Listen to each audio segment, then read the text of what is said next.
महाभारत की कथा में कई अंतर कथाएं हैं और कई कथाएं जनश्रुति या मान्यता के आधार पर भी है। उन्हीं में से एक कथा है एकलव्य की।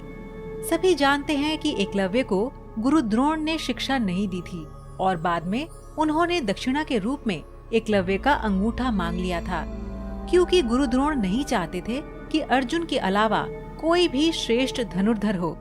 दूसरा ये कि उन्होंने भीष्म पितामह को वचन दिया था कि वे कौरव पुत्रों के अलावा किसी को भी शिक्षा नहीं देंगे।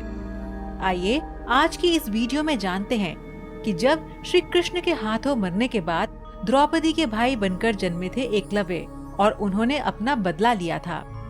स्वागत है दोस्तों आपका हमारे चैनल समय चक्र में।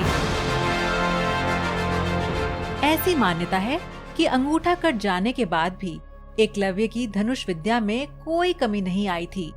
महाभारत काल में एकलव्य अपनी विस्तारवादी सोच के चलते जरासंध से जा मिला था। जरासंध की सेना की तरफ से उसने मथुरा पर आक्रमण करके एक बार यादव सेना का लगभग सफाया कर दिया था। ऐसा भी कहा जाता है कि यादव सेना के सफाया होने के बाद ये सूचना जब श्री कृष्ण के पास पहुंची तो वे भी एकलव्य को देखने को उत्सुक हो गए। दाहिने हाथ में महज 4 उंगलियों के सहारे धनुष बाण चलाते हुए एकलव्य को देखकर वे समझ गए कि ये पांडवों और उनकी सेना के लिए खतरनाक साबित हो सकता है।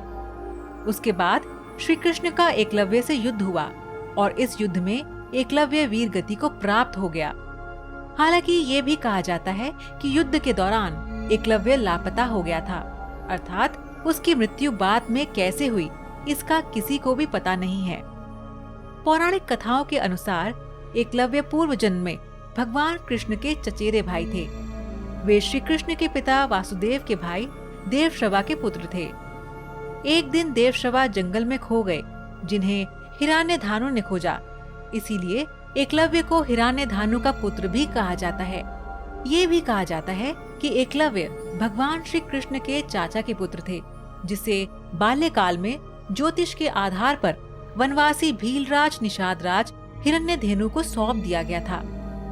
ऐसी मान्यता है कि एकलव्य की मृत्यु कृष्ण के हाथों रुक्मणी हरण के दौरान हुई थी।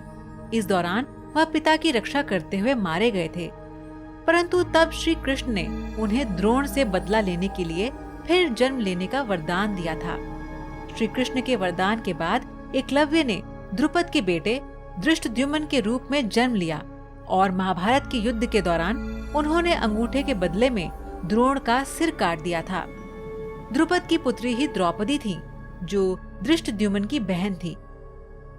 तो दर्शकों, आज का सवाल आपके लिए ये है कि क्या आप बता सकते हैं कि एकलव्य ने कौन सी चीज गुरु दक्षिणा में गुरु द्रोण को दी थी?